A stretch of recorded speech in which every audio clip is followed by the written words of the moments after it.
Olá, você que está do outro lado, estamos aqui mais uma vez com Cultura com Pipoca. Você sabe que a partir de agora, Cultura com Pipoca é totalmente digital, vivemos no mundo digital. Cultura com Pipoca também está aqui no mundo digital, no nosso YouTube. Que bom que você está aqui e hoje nós temos um programa especial. Nós estamos vivenciando aqui na FAP, com muita intensidade, o Abril Azul. Você sabe o que é Abril Azul? Não sabe? Então fica aí porque nós vamos falar um pouquinho mais hoje, especialmente para você que quer aprender um pouco mais sobre como a educação pode transformar vidas, pode modificar realidades. Então senta aí e vem comigo porque hoje nós temos uma convidada muito especial. Nós temos aqui a professora e psicopedagoga Luciana Miriam Pires dos Santos. Eu vou até ler aqui o currículo para apresentar para vocês, né? Ela é mestre em educação inclusiva com ênfase em alfabetização pela UEM, professora há 23 anos da rede municipal da cidade de Floresta, aqui no Paraná, psicopedagoga institucional e clínica, especialista em atendimento educacional especializado, especialista em transtorno do espectro autista, no TEA, especialista em gestão escolar e ainda está estudando, né, cursando especialização em análise do comportamento, que é o famoso ABA. Professora, seja bem-vinda ao nosso Muito obrigado, eu que agradeço por estar aqui. Professora, antes de nós entrarmos nas questões, talvez quem está em casa ainda não sabe o que é o Abril Azul. Vamos falar um pouquinho sobre o que é o Abril Azul para nós startarmos. Aliás, viemos de azul, acho que propositalmente, né? Com certeza, né? A conscientização do Abril Azul está direcionado ao autismo, né? O dia 2, nós temos o dia 2, que é o Dia Mundial do Autismo, e todo o Abril Azul, ele é diretamente ligado e direcionado à conscientização, à inclusão dos alunos autistas, das pessoas autistas. Hoje, no Brasil, em todos os municípios, em todas as cidades, em quase todas as casas, nós temos alguém com espectro autista, né? Nós estávamos até conversando aqui antes de começar, existe uma proporção bem grande, né? Até ontem, a proporção que os Estados Unidos, o CDC dos Estados Unidos tinha em mãos, era 1 para cada 36 crianças. Hoje é 1 para cada 32 crianças. Perdão, 31 crianças. Aumentou uma porcentagem de 16%, e desse público, a maior incidência ainda é no sexo masculino, ainda é direcionado aos meninos. Esse público masculino ainda já aumentou. A proporção é mais de 4% de 2 anos. Em 2023, era uma proporção de 1 para cada 36. De 25, já início de 25, 1 para cada 31. Né? Então, já que isso daí vai ser uma proporção cada vez menor, né? Ok, né? Isso tem a ver também com o avanço da medicina, tem a ver com o avanço da medicina, com o avanço do diagnóstico precoce. Perfeito. Que é muito importante, porque quanto mais cedo forem diagnosticados, mais cedo tem intervenção, mais cedo a população pode começar a ajudar mesmo, né? Pode ser em casa, pode ser através de estudos, porque nós precisamos ter crianças, pessoas, independentes, seguras, que tem assim, cada vez mais uma significância na sociedade, por quê? Para que elas possam ter uma condição de vida cada vez melhor. E para isso o diagnóstico precoce é fundamental. Então acho que esse é o primeiro ponto que nós temos que abordar aqui, né? O diagnóstico é fundamental. Então, com certeza. Buscar uma ajuda profissional. Com certeza. Né? Porque eu acho que é muito difícil nós identificarmos, sendo somente pais e mães, né? Talvez sem uma capacitação. Então, que profissionais, professora, nós temos que buscar para tentar entender um pouco mais, né, se essa criança tem alguma tendência? Hoje, assim, os pediatras, né, eles estão muito informados. Antigamente, a gente tinha que procurar um neuropediatra. Hoje não. Hoje os pediatras já estão bem informados, eles conseguem orientar os pais a procurar ajuda, porque assim, o desenvolvimento ele é diferenciado, né? Bebês mostram sinais muito cedo com a amamentação, com o contato visual, quando começa a andar, é diferente o desenvolvimento, ou demora para andar, ou começa a andar com as pontinhas do pé. Então, esses são sinais assim, de alerta. E procurar, sim, ouvir os professores também, né?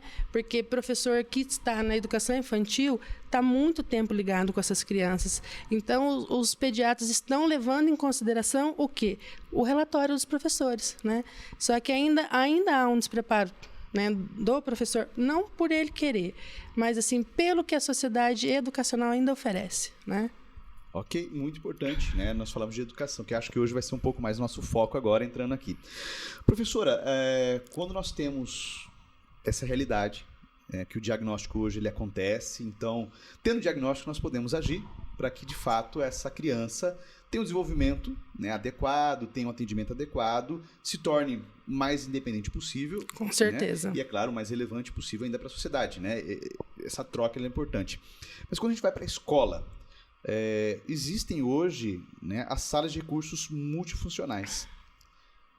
Essa sala ela serve para quê? Qual a importância dela nesse contexto?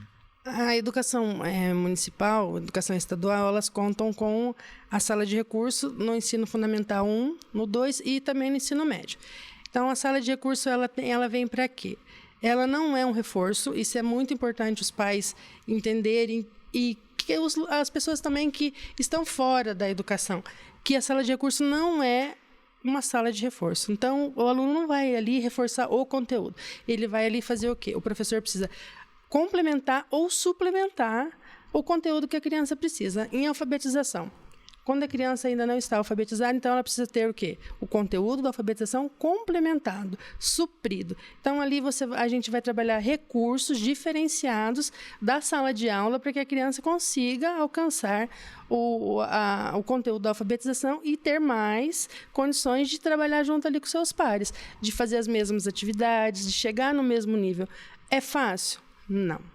É possível? Totalmente possível, né?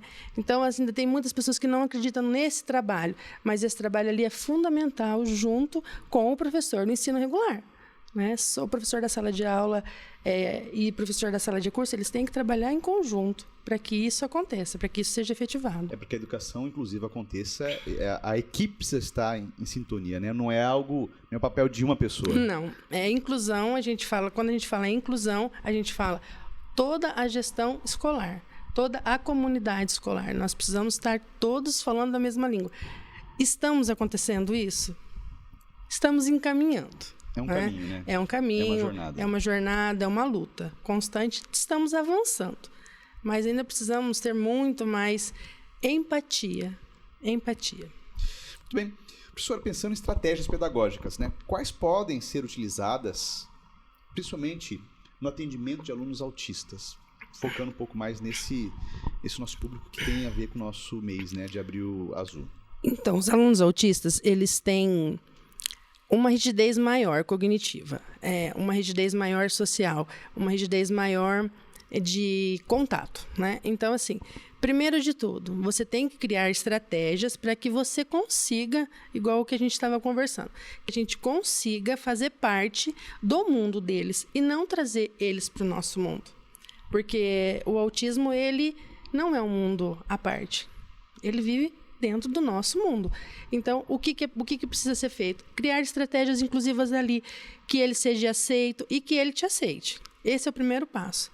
A partir do momento que o professor se sente seguro com ele e ele confia no professor, as coisas começam a encaminhar. Estratégias, principalmente, através de jogos, atividades lúdicas, música.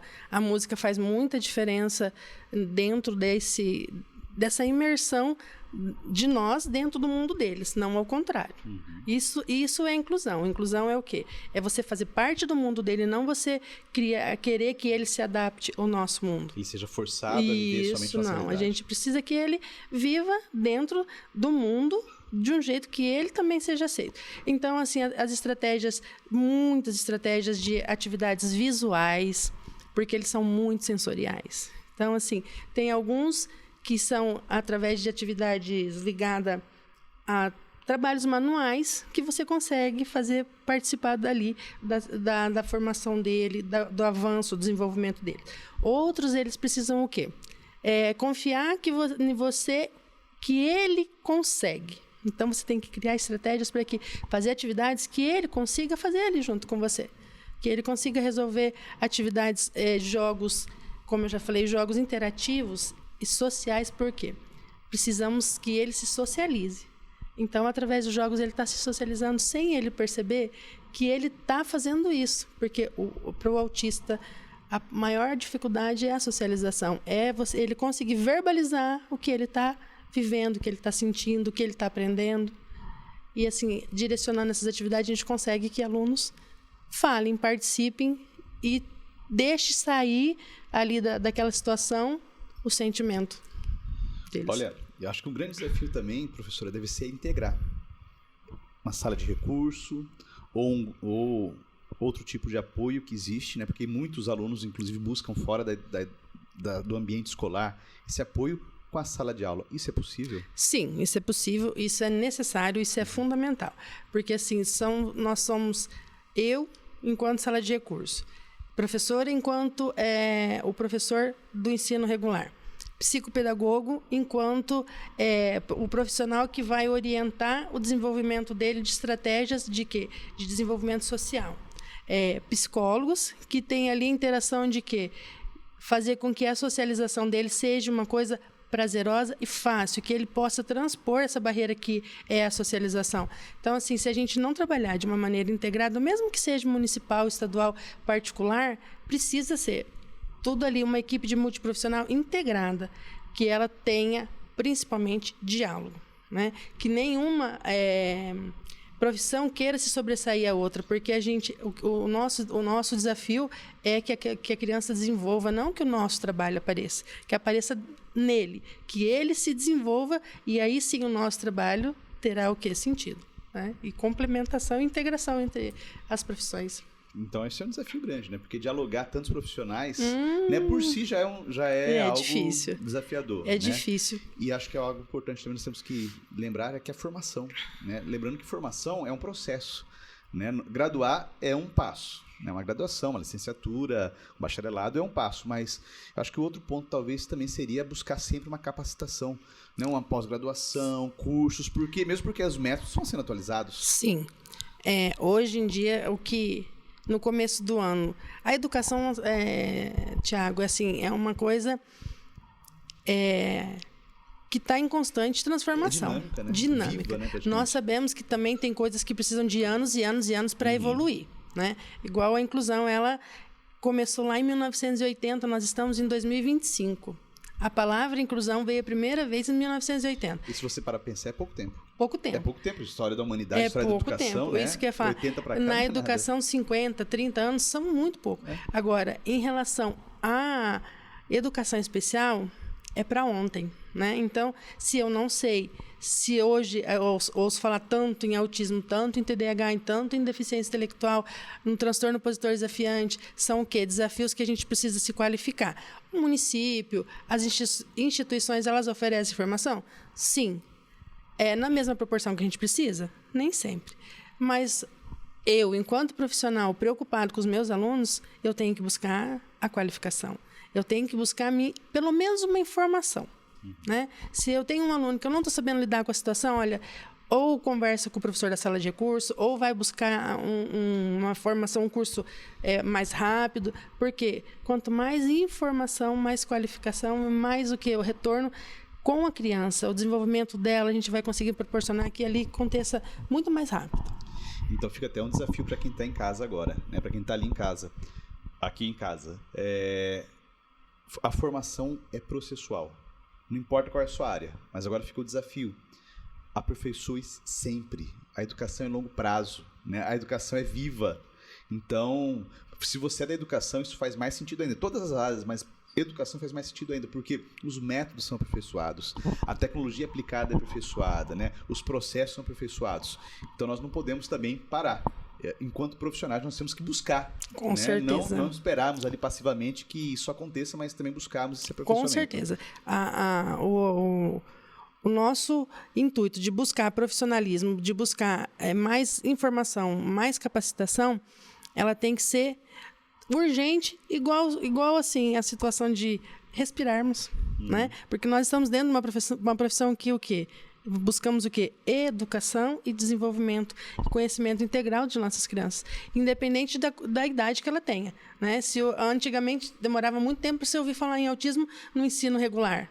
Hoje não, o ensino regular está com muitas crianças. Ensino fundamental, muitas crianças. Lá no ensino médio, muitas crianças que estão o quê? Já passaram por uma situação, perderam muitas coisas, mas tem muitas coisas ainda a ser trabalhada com elas. E, autista aprende muito, muito, muito, muito, muito. Há um mito aí que autista não aprende, mas ele aprende. Muito bem. E ele ensina. Isso é interessante, né? Porque cada indivíduo também tem um processo diferente, né? Não é uma doença... Aliás, não é nem doença, né? É um transtorno, né? Do neurodesenvolvimento. Um transtorno que não é igual em todos. Não. Né? Cada um tem uma característica específica e acho que isso também é um olhar importante que nós temos que ter, né? Porque é muito personalizado esse tipo de atendimento. Com certeza. Quando a gente consegue fazer um atendimento personalizado, que a gente desenvolve, a gente elabora um PEI, né? Que sem isso, hoje nós temos muitos professores ainda resistentes ao PEI. Só que a partir do momento que ele desenvolve o PEI, o desenvolvimento da aula, o desenvolvimento do planejamento, o pensamento do professor em relação àquele aluno é outro. Ele abre o desenvolvimento, tudo. A palavra é desenvolvimento, é tudo. É o desenvolvimento da aula, é o desenvolvimento do aluno, é o desenvolvimento do professor, da relação professor-aluno, desenvolvimento da relação aluno-aluno. Então, assim, socialização, né? Socialização. Que dentro dos limites é possível. Então, assim, é muita... eu até, às vezes, fico, assim, emocionada de falar. Por quê? O autista, ele precisa o tempo todo de apoio, mas nós precisamos dele, porque eles que são a nossa escola. É a partir deles que a gente aprende como lidar com o outro. E o transtorno espectro autista é igual você falou. Ninguém é igual a ninguém. Nós não somos igual a ninguém. Então, eu vejo, para mim, a inclusão e a educação inclusiva, para mim, é tão natural. Porque nós não somos iguais. Por que eles têm que ser igual? Então, a gente precisa ensinar o quê? O respeito. Respeitar a família, respeitar o aluno, respeitar o professor, respeitar o colega. Então, a partir da palavra respeito, nós temos... a interação, a integração, a socialização, a inclusão. Então, assim, o aluno precisa do quê? Que o professor olhe para ele com empatia. Porque ele aprende. Já fiz de tudo? Não fez de tudo, porque o aprendizado não aconteceu, né? Ele não efetivou. Então, eu ainda não fiz tudo. Então, o que eu preciso ter? Pelo menos um pouquinho de força de vontade de me qualificar, de me especializar, porque eu vou estar ajudando ele e aprendendo com ele, né? Bem, foi citado aqui família. Vamos pegar um pouco esse gancho aqui, né? Qual é o papel da família nessa integração com a escola? Porque, afinal de contas, né, a escola é um dos agentes promotores da educação, mas, na verdade, começa lá em casa, né? E quando nós nos reportamos ao caso, né, do TEA, eu acho que o papel da família é mais importante ainda, só que, ao mesmo tempo, talvez mais desafiador. Eu vou falar para você que desafiador é a palavra correta, porque não só para a família que tem um autista, para a família que não tem um autista. Porque o autista, ele está na sala de aula. E os alunos, a gente fala neurotípico e neuroatípico. Então, nós temos eles todos juntos, no mesmo ambiente. Temos níveis do TEA, né? Nível 1, nível 2, nível 3.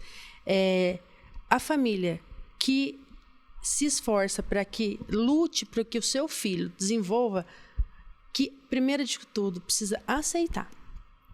A partir do momento que a família encara e aceita o desafio que ela tem ali por frente, ela, com certeza, tudo para aquela criança será melhor. Qualidade de vida, qualidade de desenvolvimento. Pode ser uma família que não tenha condição nenhuma, Thiago, mas que ela tenha o quê? Eu preciso que o meu filho se desenvolva. O que eu preciso fazer? Então, eu preciso ver um vídeo? Eu vou ver um vídeo. Eu preciso ler um livro? Eu vou ler um livro. Eu preciso de uma informação na escola? Vou buscar essa informação na escola. Mas, assim, a escola também tem um papel fundamental de acolher, né? Porque ela já chega ali, a mãe, o pai, ela sabe que o filho dela está dando trabalho. Mas o que ela vai fazer? E outra, desculpa, mas... qual criança não tem que dar um pouco de trabalho na escola? Faz parte também do desenvolvimento, Faz parte do desenvolvimento, né? Claro. Até as crianças que a gente, igual eu te falei, chamamos de neurotípico, ele vai ter. Uma hora ou outra ele vai empurrar o colega, uma hora ou outra ele vai tentar se defender do colega de alguma coisa, ou ele vai falar alguma coisa pro colega. Ele vai falar mais do que precisava, Isso. né? Isso faz então, parte do assim, crescimento imagina uma família com um autista, com 2 autistas, com 3 autistas, porque nós temos. Né? Nós temos, assim, crianças que se desenvolvem dentro da família com um comportamento, e na escola tem outro comportamento. Então, a gente fala assim, nossa, mas essa criança é autista? E ela é autista? Ah, mas é só nível 1? Gente, o que é nível 1? Vamos conhecer o que é nível 1, né? De suporte. Então, essa família, eu falo que a família que tem nível 1 de suporte é a família que mais sofre. Porque é difícil para as outras pessoas olhar e ver e falar assim, nossa, mas ele é só nível 1, mas e o que ele precisa, o que ele passa, o que ele sofre, o que ele sente junto com a família dele? Então, assim, a escola precisa também, nesse momento, ser acolhedora, a escola precisa promover, junto com o professor, situações de aprendizagem, buscar informação com a família. Então, porque o desafio ainda é grande e nós estamos, igual eu te falei, estamos ainda começando a caminhar. E a estrada é longa. E se a gente não der o apoio para eles, quem que vai dar? Quem fará? Né? Quem fará? Se não fizermos, né, quem fará? Por isso que é tão importante, sempre, em qualquer situação, né, independente de nós estarmos falando hoje de TEA, mas na educação, a parceria família-escola é fundamental. É fundamental. Nós estamos hoje lá com Tem um tempinho ainda, posso falar? Fica à vontade. Nós temos a Associação Casa dos Autistas de Floresta, que começou com um grupo de mães e estamos assim buscando alternativas para ajudar essas crianças, porque nós hoje ainda não temos um centro de terapia, nós não temos um centro de desenvolvimento cognitivo preparado, mas nós temos professores e profissionais e psicopedagogas assim que estão comprometidas com a causa. Então, nós vamos tentar montar um grupo de professores, de psicopedagogas, de pedagoga, de psicólogas, fonoaudiólogos, o que a gente conseguir. Porque esses pais precisam de apoio, né? Eles precisam de apoio e eu não tenho dinheiro. O que eu vou fazer? Meu filho vai deixar de aprender? Então, a gente precisa dar um apoio para eles. E, assim, porque a gente precisa de quê? Empatia. Empatia. Palavra importante. Professor, mas ainda existem alguns mitos. Aliás, acho que não são poucos, né?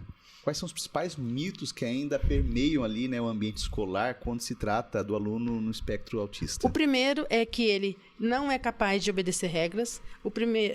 Depois vem o mito que ele não aprende, vem o mito que ele não gosta de abraço, vem o mito de que ele não gosta de socializar. Cada um é de um jeito. Então, tem aqueles que adora abraçar. Tem aqueles outros que não gostam nem de chegar perto. Então, assim, a gente precisa entender cada um. Precisa entender o que cada um gosta. E eu estou com esse aluno 1 ano. Comecei agora, ele vai ficar comigo o ano todo. Ele é preocupação da sala de recursos? Não. Ele é preocupação da gestão escolar, da equipe pedagógica? Não. Ele é nosso aluno. Então, como que a gente vai fazer para desmitificar? É entender, é conversar, é procurar conversar com eles, porque isso que eu falei para vocês, que ele é uma escola para a gente. Tem alunos que conseguem verbalizar sim. Olha, eu tô com a mão suada porque eu tô com medo. Né? Eu tô com a mão suada porque o barulho está me deixando agitado. Eu preciso dar uma volta, eu preciso ficar em pé. Então, assim, a criança autista, ela aprende de que maneira? Quando você olha para ela. Quando você se coloca dentro do mundo dela. Nesse momento, ela confia em você e quer dizer o quê? O aprendizado acontece. O abraço acontece, o beijo acontece, a troca de conversa acontece, a interação social ali na hora do intervalo acontece, com o professor acontece, ele conta segredos pra gente. Né? Então, assim, esse momento, ele deve existir. E, assim, esses são alguns que eu estou falando ali, os principais, né? Fora os outros que ficam velados, né? Que a gente acha que é um mito, que aquilo não vai acontecer. Não, ele acontece. Primeiro de tudo, vamos voltar lá na palavrinha empatia. Né? O professor se colocar como empático com a criança, acontece, as situações acontecem, os mitos eles vão embora. E eu vou entendendo o que aquela criança precisa, eu vou entendendo o que eu preciso para ajudar aquela criança, o que eu preciso para ajudar aquela mãe, aquele pai, para que a criança também continue desenvolvendo em casa, continue aprendendo em casa. Então, o quê? Primeiro de tudo é a empatia e ver ele como ser humano, não como autista. Né? Porque ele é o ser humano. Porque é a nossa essência, né? Independente de tudo, nós somos humanos. Professora, psicopedagogia foi um termo usado aqui.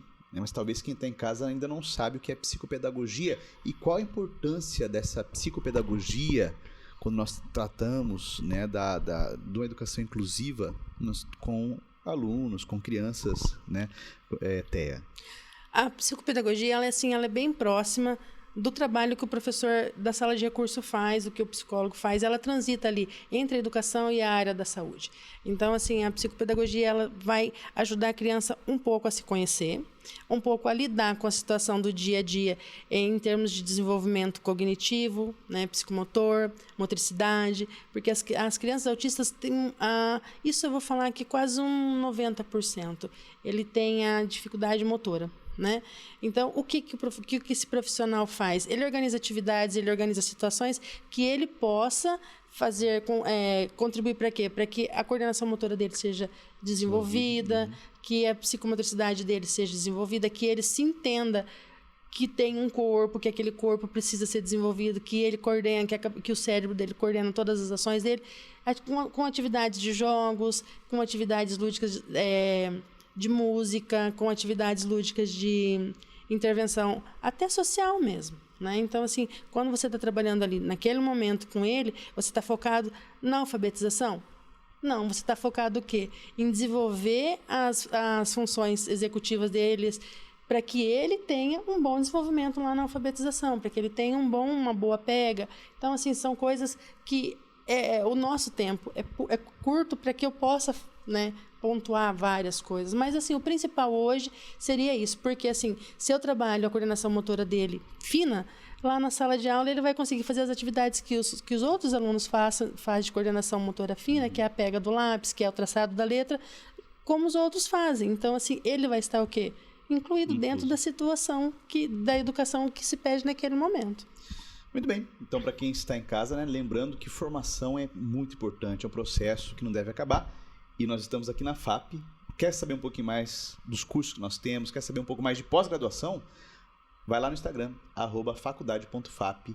Você vai saber muito mais. Aliás, também se inscreva aqui no nosso canal do YouTube, porque todos os meses nós temos um vídeo novo aqui do Cultura com Pipoca e outros podcasts também que nós produzimos para que você também tenha conhecimento, afinal de contas, né?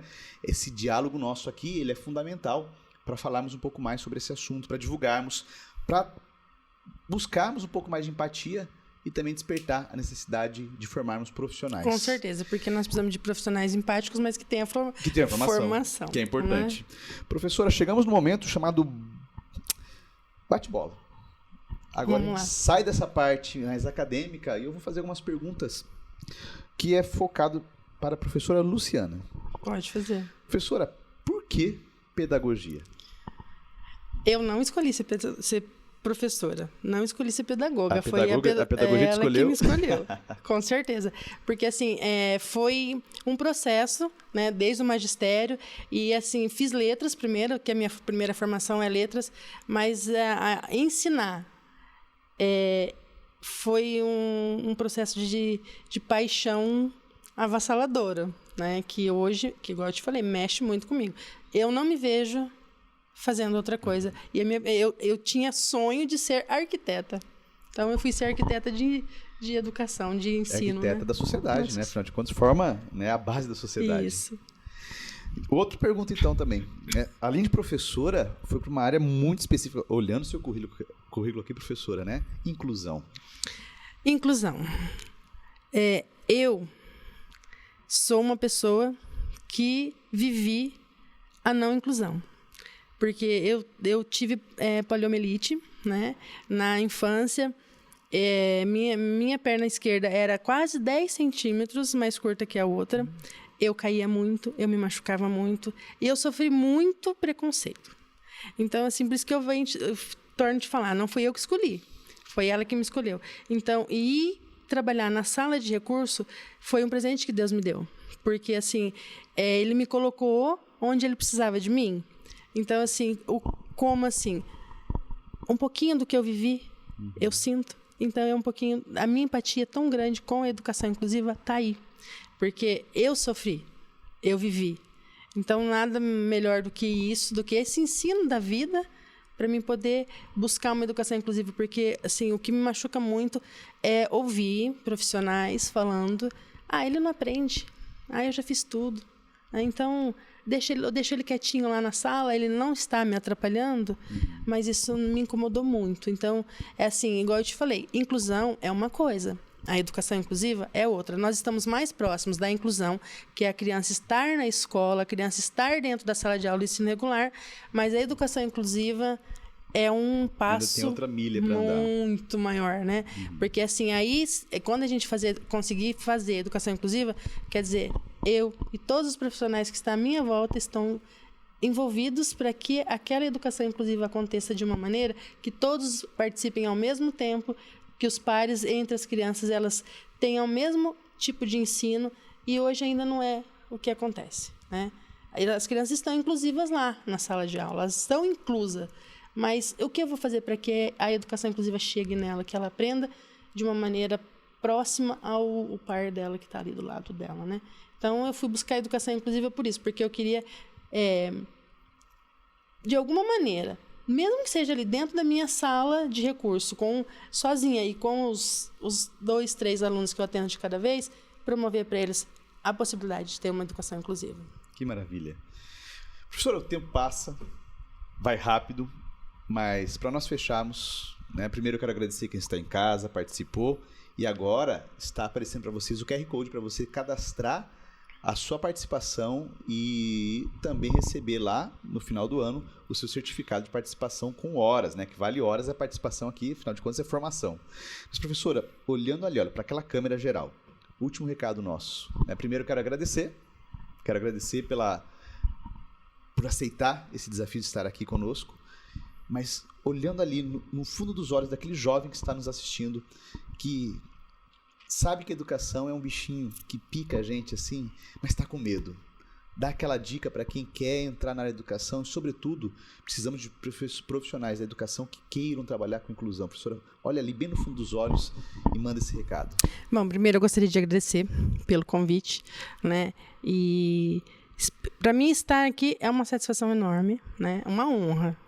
Porque assim, falar sobre a educação, falar sobre o que eu amo fazer é maravilhoso. Então você que está aí querendo, com o pezinho ali, vai em frente. Nós precisamos de profissionais igual vocês, dedicados, que estejam preocupados com a educação das nossas crianças, principalmente as crianças neurotípicas, porque elas precisam muito de profissionais especializados, empáticos e que amem a profissão. Eu amo a educação. Então, para vocês, eu amo a educação, então venha mais junto com nós. Muito bem, foi um prazer estarmos aqui, professora. Fica o convite para voltar quando quiser. Com certeza, só convidar. E para você que está do outro lado, então também um forte abraço, e o mês que vem nós temos mais Cultura com Pipoca. Até mais.